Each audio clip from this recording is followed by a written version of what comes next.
भारतीय सिनेमा के लिए ये सिर्फ एक नाम नहीं है, एक ऐसी विशाल शख्सियत जिनकी हर एक बात से प्रेरणा ली जा सकती है। बेस्ट एक्टर, बेहतरीन होस्ट, सिंगर, एक ऐसा महानायक जो 83 साल की उम्र में भी थक कर नहीं बैठता। अनुशासन ऐसा कि करियर के सर्वोच्च शिखर पर पहुंचने के बाद भी अपना कमिटमेंट पूरा करने के लिए वो जी जान लगा देते हैं। जिस उम्र में लोग दवाओं और दुआओं के भरोसे रहते हैं, वो जिम जाते हैं। वीडियो में आगे बढ़ने से पहले हमारे चैनल को जरूर सब्सक्राइब कर लीजिए, क्योंकि हम लाते रहेंगे ऐसी ही कहानियां उन आवाजों की जो समय से परे हैं।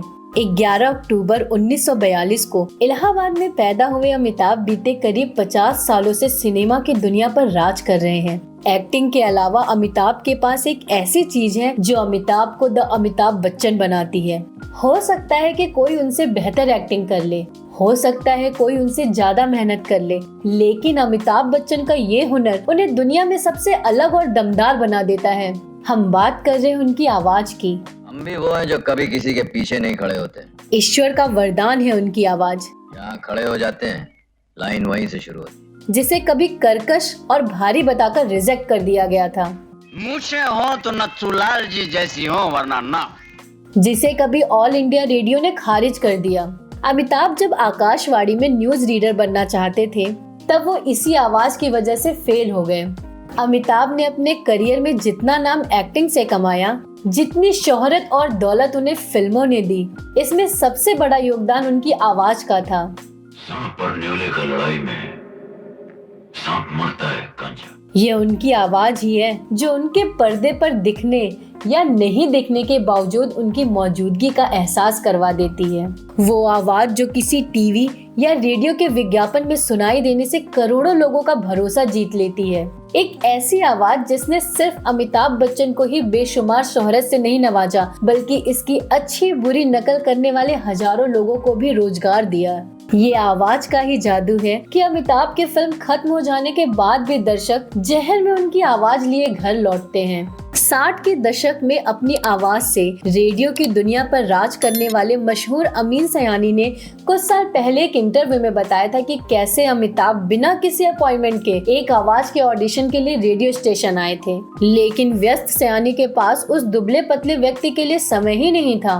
संघर्ष के इन्हीं वर्षों के दौरान अमिताभ बच्चन की ये आवाज पहली बार फिल्म मेकर मृणाल सेन की भुवन शोम में गूंजी थी। इसी बंगाल के हैं भुवन सोम, 16 आने खरे। इसमें वह सूत्रधार बने थे। फिर आई 7 हिंदुस्तानी, जिससे शुरू हुई बच्चन की फिल्मी यात्रा।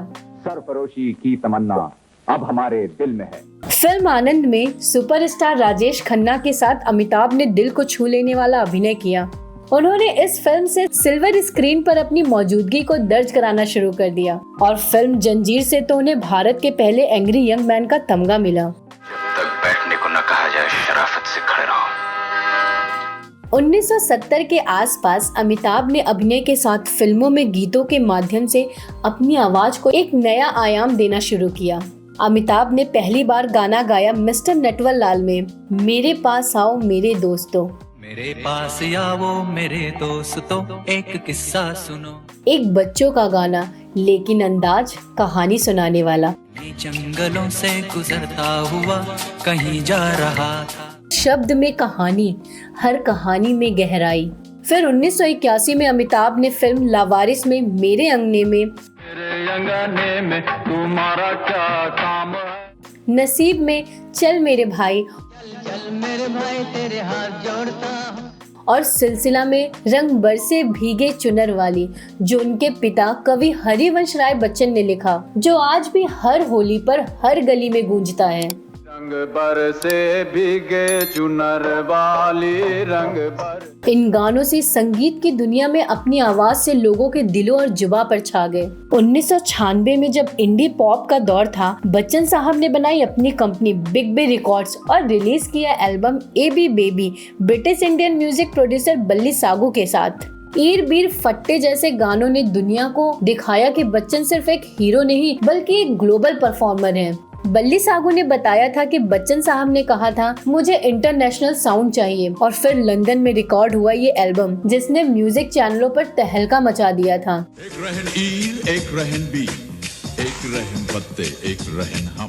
फिर साल 2000 में टीवी की दुनिया में गूंज उठी उनकी आवाज। कौन बनेगा करोड़पति की आवाज बनकर उन्होंने टीवी की दुनिया में इतिहास रच दिया।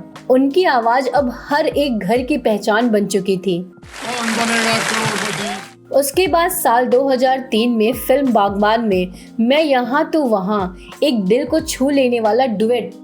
मैं यहाँ तू वहाँ।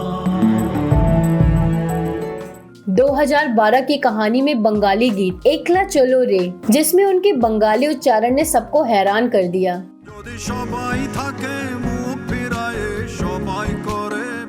2016 में आई फिल्म पिंक में तू चल, एक कविता, एक प्रेरणा जो हर युवा के भीतर की आवाज बन गई। चल, तेरे वजूद की समय को भी तलाश है। और 2018 102 नॉट आउट में उन्होंने खुद धुन बनाई बडुम्बा, एक मजेदार गाना जो ये साबित करता है कि अमिताभ आज भी यंग हैं, आवाज से भी और आत्मा से भी। संघर्ष के शुरुआती दौर में जिस आवाज को ये कहकर नकार दिया गया कि तुम्हारी आवाज बहुत भारी है, ये फिल्मों में नहीं चलेगी, लेकिन आज वही आवाज हर सिनेमा हॉल, हर घर और हर दिल में गूंज रही है और जो हमेशा गूंजती रहेगी। डॉन का इंतजार तो 11 मुल्कों की पुलिस कर रही है। अगर आपको अमिताभ बच्चन की ये स्वर यात्रा पसंद आई तो वीडियो को लाइक करें, कमेंट में लिखें बच्चन साहब का आपका पसंदीदा गीत कौन सा है।